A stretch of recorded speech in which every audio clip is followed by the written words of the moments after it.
Creative strategy of লার্নিংয়ে সবাইকে স্বাগত। আজকে আমাদের পাঠ্য বিষয় সপ্তম শ্রেণীর পরিবেশ ও বিজ্ঞান বই থেকে জীববৈচিত্র্য, পৃষ্ঠা নাম্বার 237। দেখো, এখান থেকে আমি তোমাদেরকে এই ছকটা করাবো, ঠিক আছে? দেখো, বলছে এই যে এত সব উদ্ভিদ আর প্রাণী, এদের কাছ থেকে কি আমরা কোনো উপকার পাই? এসো তো লিখে ফেলার চেষ্টা করি। দেখো, এই যে জীববৈচিত্র্যে এত সব উদ্ভিদ এবং প্রাণীদেরকে আমরা পেলাম, এরা কি আমাদের কোনো উপকার করে? এদের থেকে কি আমরা কোনো উপকার পাই? এসো তো আমরা লিখে ফেলার চেষ্টা করি। এই তালিকায় আমরা আরও অন্যান্য উদ্ভিদ আর প্রাণীদের নাম যোগ করতে পারি, ঠিক আছে? দেখো, প্রথমে বলছে ধান।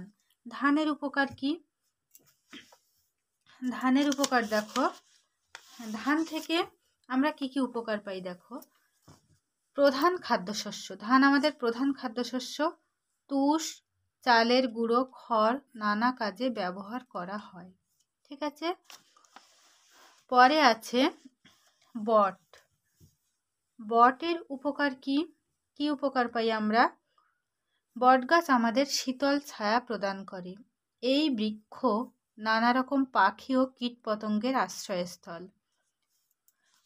তারপরে আছে নিম। নিম গাছ থেকে আমরা কি কি উপকার পাই দেখো। এটি একটি ভেষজ উদ্ভিদ। ত্বকের নানা রকম রোগ নিরাময়ে গাছটির পাতা ব্যবহার করা হয়। এছাড়া কাণ্ড, ফুল, ফল নানা কাজে লাগে। দেখো, পরে আছে তুলসী।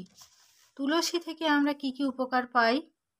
তুলসী দেখো, এটি একটি ভেষজ উদ্ভিদ। এই গাছের পাতা সর্দি কাশি উপশমে কাজে লাগে। পরে কি আছে দেখো, প্রাণীর নাম এবং উপকার। তো প্রাণীর নামগুলো দেখো। প্রাণীর নাম আছে তেচোখা মাছ। তেচোখা মাছ কি উপকার করে? মশার লার্ভা খেয়ে বংশবৃদ্ধি রোধ করে, আমাদের উপকার করে। মশার লার্ভা খেয়ে বংশবৃদ্ধি রোধ করে আমাদের উপকার করে। আচ্ছা, সাপ। সাপ কি উপকার করে? দেখো, শস্য নষ্টকারী ইঁদুর খেয়ে উপকার করে।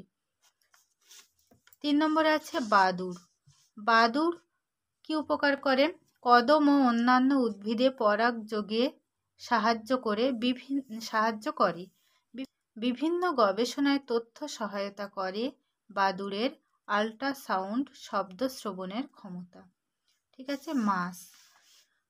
মাছ কি উপকার করে? দেখো, খাদ্য হিসেবে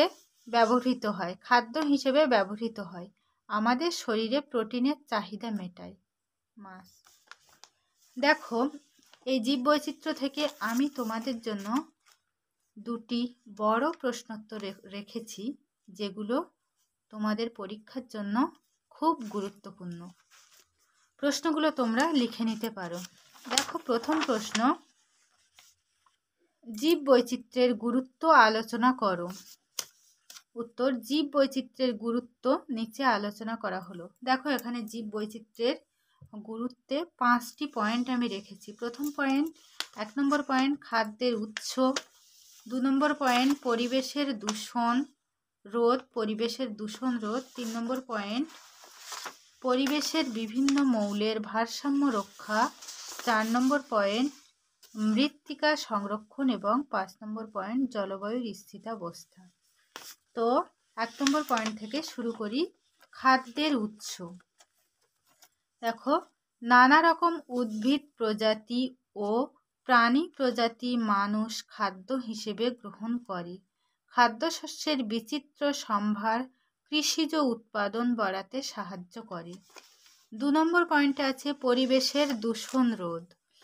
পরিবেশের নানা রকম অণুজীবরা বিভিন্ন বর্জ্য পদার্থকে ভেঙে ফেলে। ওইসব পদার্থের ক্ষতিকর প্রভাব থেকে পরিবেশকে সুরক্ষিত রাখে। সামাজিক বনসৃজনের মাধ্যমে পরিবেশে কার্বন ডাই অক্সাইড গ্যাসের পরিমাণ অনেকটা কমানো যায়। 3 নম্বর পয়েন্টে আছে পরিবেশের বিভিন্ন মৌলের ভারসাম্য রক্ষা।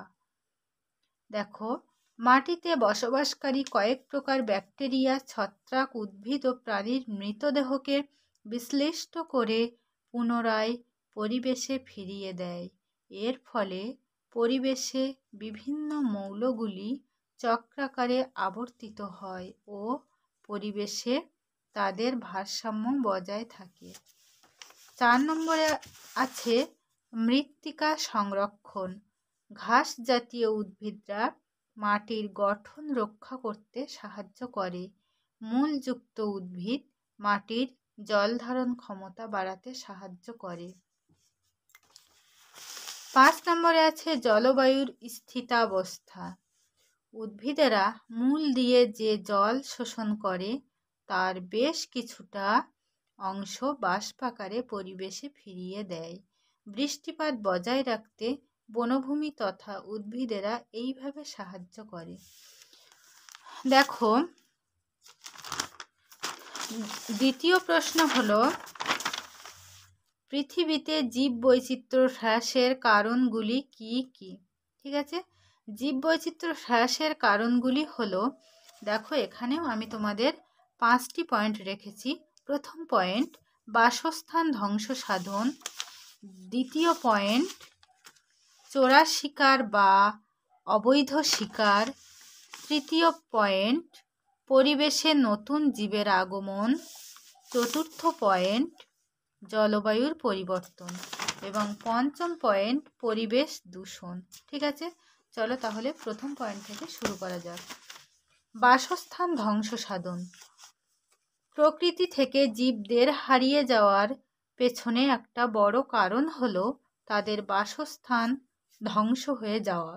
আমাদের ভোগবিলাসের সামগ্রী তৈরির প্রয়োজনে, কখনো বা চাষের জমি বাড়ানোর জন্য, আবার কখনো বা থাকার জায়গা বাড়ানোর জন্য জঙ্গলের গাছ কেটে ফেলা হয়।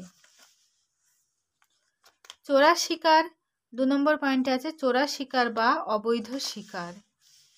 বন্য প্রাণীদের চামড়া, শিং, দাঁত, লোম ও মৃগনাভির লোভে চোরা শিকারীরা নির্বিচারে ওই প্রাণীগুলিকে হত্যা করে চলেছে, যার ফলে এই সকল প্রাণীগুলির সংখ্যা দিন দিন কমে আসছে। 3 নম্বর পয়েন্ট পরিবেশে নতুন জীবের আগমন। বাইরে থেকে নতুন নতুন প্রাণী আমদানি করার ফলে দেশীয় প্রজাতিগুলির সংখ্যা সীমিত হয়ে আসছে। যেমন আফ্রিকা থেকে তেলাপিয়া ও বড় জাতের মাগুর মাছ আমদানি করার ফলে আমাদের দেশের মৌরলা, খলসে, নানা রকম ছোট ছোট মাছ আজ লুপ্ত হতে চলেছে। 4 নম্বর পয়েন্ট জলবায়ুর পরিবর্তন। জলবায়ুর পরিবর্তন পাল্টে দিতে পারে জীবের চেনা পরিবেশ, আর কোনো জীব নতুন পরিবেশে মানিয়ে নিতে না পারলে সেই জীবের অস্তিত্ব সংকটাপন্ন হয়ে পড়ে। 5 নম্বর পয়েন্টে আছে পরিবেশ দূষণ। অত্যধিক পরিবেশ দূষণের ফলে বেশ কিছু প্রাণী আজ বিলুপ্ত প্রায়। যেমন কীটনাশক ডিডিটির প্রভাবে বেশ কিছু সামুদ্রিক পাখির ডিমের খোলা পাতলা হয়ে ডিম ভেঙে যাওয়ায় ওই পাখিগুলির সংখ্যা দিন দিন কমে আসছে। ঠিক আছে, আজকে ক্লাস এই পর্যন্ত। পরের গুরুত্বপূর্ণ ক্লাসগুলো সবার আগে পাওয়ার জন্য চ্যানেলটি সাবস্ক্রাইব করে পাশে থেকো।